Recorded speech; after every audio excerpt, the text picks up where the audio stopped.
Eh mais le jette pas ton trognon, tu sais qu'aujourd'hui on peut rouler avec? Rouler avec un trognon, t'es sûr? Oui, oui, allô, bonjour. Je vous appelle parce qu'il paraît qu'on peut rouler avec un trognon de pomme, c'est vrai? Oula, oula, oula, oula, attendez, attendez, je comprends pas tout. Je viens vous voir.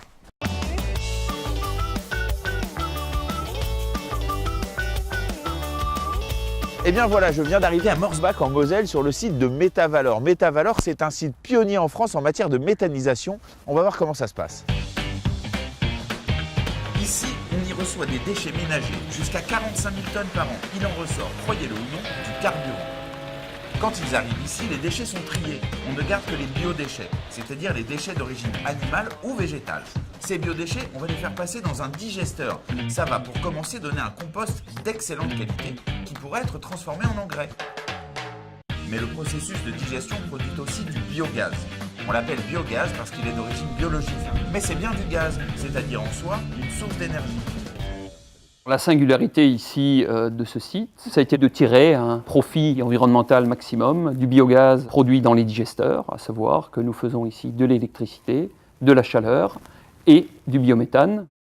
Arrêtons-nous un instant sur le biométhane. Une fois qu'on a récupéré le biogaz, il va falloir l'épurer, c'est-à-dire le débarrasser de son eau, de son CO2 et de son hydrogène sulfuré. Bon, si on résume, grâce à mon trognon, on peut obtenir de l'électricité, de la chaleur et du biométhane. Ça, c'est la triple valorisation. Pas mal pour un trognon quand même. Bon, moi, ce que j'aimerais bien savoir, c'est comment le gaz sort de cette usine pour se retrouver dans ma gazinière, dans ma cuisine. Alors, pour continuer mon enquête, j'ai rendez-vous avec Alexis Lezel, ingénieur GRDF. Le biométhane arrive à la station en étant déjà épuré. Ensuite, la responsabilité de GRDF, c'est de l'odoriser, c'est-à-dire lui donner la même odeur caractéristique que du gaz naturel. Ensuite, on va abaisser sa pression pour pouvoir permettre l'injection dans le réseau. Lorsqu'il est conforme, on l'injecte dans le réseau où il se mélange avec le gaz naturel. On peut donc le retrouver chez le particulier, mais aussi à la station de gaz carburant. Alors voilà, c'est ici que mon trognon de pomme, après avoir été transformé en biométhane, permet de faire rouler tout type de véhicules. Des véhicules de collecte, des bus. Moi, je trouve ça assez incroyable. Le site de Métavalor est aujourd'hui le seul en France à produire du biométhane et du biocarburant et à avoir intégré une station d'injection.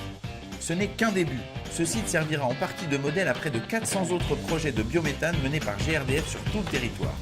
Et ça ne s'arrête pas là. Le biocarburant est aussi développé dans plusieurs pays d'Europe et même au-delà. On dirait bien que notre trognon de pomme a une longue vie devant lui.